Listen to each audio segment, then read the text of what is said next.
Hello team, welcome to another ATP Geopolitics video with myself, Jonathan MS Pearce. This is a short sort of breaking news update concerning a site that's been made of a US airplane, an A-10, a Warthog, with a couple of markings on that take us back to when we saw the Dutch F-35 recently with a painting of a Shahed drone on the front, indicating that it was responsible for shooting down one of the Shaheds that was over Poland recently.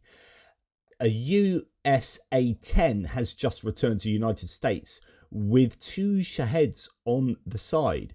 And this is pretty interesting. So United 24 has an article on this. I'm going to read from it. USA 10 shows two Shahed kills after CENTCOM tour. Could its rockets help Ukraine beat drone swarms? New photos of an A-10's Thunderbolt 2 returning to Portsmouth, that's in the US, not Portsmouth, UK, from a CENTCOM deployment show two Shahed-type drone silhouettes on its nose alongside Ares nose art. While the US Air Force has not confirmed the engagements, the markings suggest the Warthog has been actively used to shoot down low-cost drones in the theatre.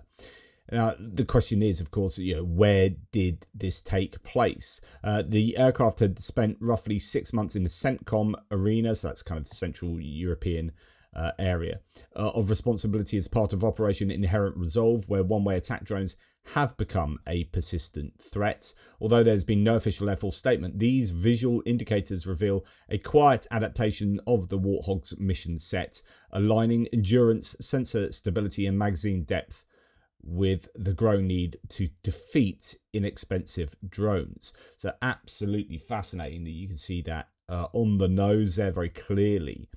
Now, what makes this a decent plane to use in this context? Well, the A-10 has long loiter time, so it can spend quite a long time in the air. It has targeting pods and weapons capacity make it particularly suited for counter-drone roles. Equipped with laser-guided APKWS-2 70mm rockets. These are the rockets I've talked about before, the old Hydra rockets that have been given laser guided capabilities that could be fired from the back of Humvees, but also whacked on helicopters and used in different ways.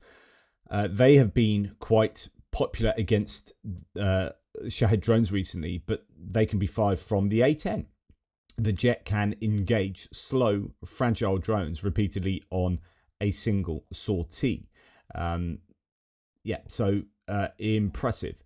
Proximity fused rockets allow operators to strike targets without relying on high-cost missiles, preserving more expensive interceptors for higher value threats. The Warthog's combination of persistence and affordable precision is perfect for this kind of low-cost threat, said an aviation analyst familiar with CENTCOM operations. It can clear swarms and mop up leakers without risking $100,000 missiles on $1,000 drones. Somebody here, Defense News Nigeria, has the GAU-8 Avenger 30mm Gatling gun is why the A-10 Thunderbolt is arguably the best close air support plane in history. So there's a range of weapons that the A-10 could use that could be brought to bear against drones. Now, actually, there are a number of these aircraft that are sort of becoming obsolete, I believe, a whole host of them that the US could give to Ukraine. Now, this has often been touted as a potential for the theatre, but people have very commonly pointed out that you couldn't use this for close air support in Ukraine because it requires air superiority, air dominance, and there isn't air dominance. You've got contested airspace, and these would be easy pickings to be taken out if they're doing close air support for the front lines, for raking these areas with Gatling guns and ordnance and whatnot. But actually, how about using these further back inside Ukraine to shoot down drones, to be on patrol, to take drones out on a nightly basis? Historically, the A-10 earned its reputation in Iraq and Syria for convoy protection, close air support and overwatch, roles that relied on endurance and rapid retasking. The recent deployment shows how the platform's flexibility has expanded quietly, now encompassing counter-drone missions that bridge gaps between ground defences and high-end fighters. Really, this would be better than sending up a bunch of F-16s or MiGs or Sukhois that can get in trouble for flying too quickly into the debris that's thrown out from destroying these drones. The development also carries a strategic signal. No's Ark featuring drone kills has precedent within NATO, including the Dutch F-35 that downed a Russian drone over Poland earlier this year. Picture is on the screen again of that. The silhouettes communicate capability, resolve, and routine readiness, reinforcing deterrence through transparency while normalizing counter-drone doctrine. So while Ukraine is unlikely to receive A-10s, the operational approach offers transferable lessons.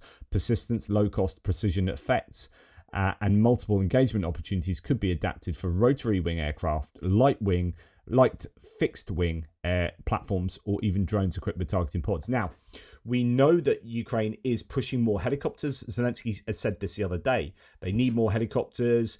They are being very, very successful. We saw a helicopter with 132, was it, drones on its nose? Something like that.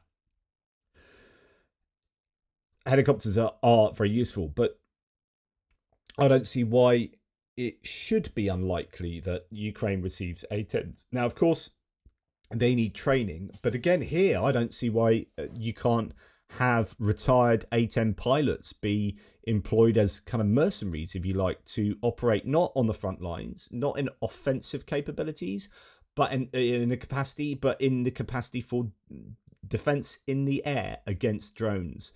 I don't know whether they could be used against cruise missiles, but certainly, when you are receiving these waves of drones into Ukrainian airspace, all options should be on the table, and I think this is a viable option. Ukraine's ongoing struggle against Russian Shahed-type drones could benefit from similar principles extending on station time, leveraging cost-effective guided munitions and creating layered counter-drone defenses to maximize limited resources. And I just think this would be a good option. I'd like to know where the kills were made. I mean, I'm presuming inside Poland. I believe, if I'm correct in my recollections, that 4 drones were shot down. Well, 1 by an F-35 there, 2 maybe by A-10s. This A-10, I mean, that seems fairly likely.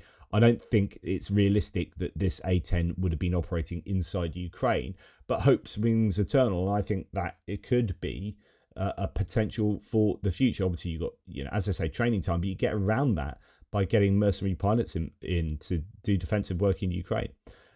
I think this is a viable option. I'd be throwing everything at Ukraine at the moment, especially like defensively. That's nothing that the Russians can get upset about if they are being used inside Ukraine to shoot down the drones that the Russians are sending in to hit civilian infrastructure. Do it. Do it. Do it.